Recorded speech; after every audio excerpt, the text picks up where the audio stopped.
সুফিয়ানরা 3000 বাহিনী নিয়ে মুসলমানদের উপর আক্রমণ করলো। এই যুদ্ধেও মুসলমান যখন পাল্টা আক্রমণ শুরু করছে, আবারও আধা ঘন্টার মধ্যে যুদ্ধের মোড় পাল্টে মুসলমানদের হাতে মার খায়া মক্কার 3000 কাফের আবার মক্কার দিকে দৌড় শুরু করছে। সুবহানাল্লাহ বলবেন না? আমাদের মতো তো আর গরু খাওয়া মুসলমান ছিলেন না সাহাবীরা, কথা কয় না? আমরা তো গরু খাওয়ার পাল্লা দেই, কে কয় কেজি গরুর গোশত খাইতে পারি না। এখন মুসলমান পাল্লা দেয় মিষ্টি খাবার, রসগোল্লা খাবার। বেটা তোর বাপে কয় কেজি খেয়েছে? কয় 2 কেজি। আমি খামু 3 কেজি। আমার দাদাই খেয়েছে 4 কেজি। এখন আমরা গরুর গোশত আর রসগোল্লার পাল্লা দিতে যায়, আমাদের ডায়াবেটিস। আর সাহাবায়ে কেরাম খাবারের পাল্লা দিত না, তারা পাল্লা দিত, তারা চ্যালেঞ্জ করত, কে কত বেশি কাফেরকে হত্যা করতে পারবে। আল্লাহু আকবার, জোরে বলেন আল্লাহু আকবার। এবার মুসলমান যখন কাফেরদের উপরে আক্রমণ করলো বদরের প্রান্তরে, এ যুবক, মুসলমানের সংখ্যা হলো 800, কাফেরের সংখ্যা হলো 3000। কয় হাজার? এবার 3000 কাফেরের উপরে মাত্র 800 মুসলমান যখন আক্রমণ করলো, যুদ্ধের মোড় পাল্টে গেল।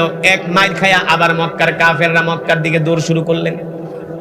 সকালবেলা মাইর খায়া মক্কার কাফেররা মক্কার দিকে দৌড় শুরু করলেন। বিকাল হয়ে যায়, আসর হয়ে যায়, মক্কার কাফেররা আর আসে না, ওদেরকে দেখাও যায় না।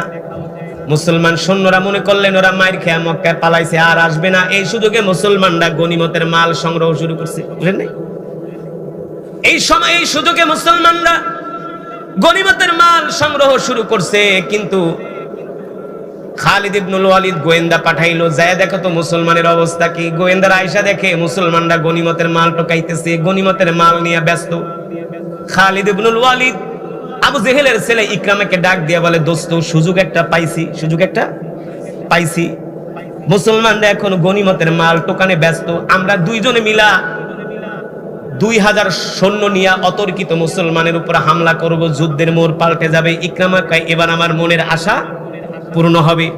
আবার খালিদ ইবনুল ওয়ালিদের নেতৃত্বে আবু জেহেলের ছেলে ইকরামা ইবনে আবু জেহেলের আবি জেহেলের নেতৃত্বে আবার মক্কার কাফেররা সংগঠিত হইয়া আবার মুসলমানদের উপর আক্রমণ শুরু করলো।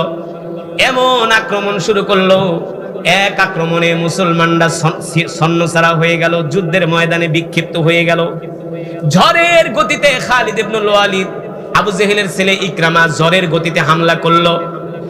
হামলা করার পরে মক্কার কাফেররা ঘোষণা করতে লাগলো, আমরা মুসলমানের নবী মুহাম্মদকে মেরে ফেলেছি। বলেন নাউজুবিল্লাহ।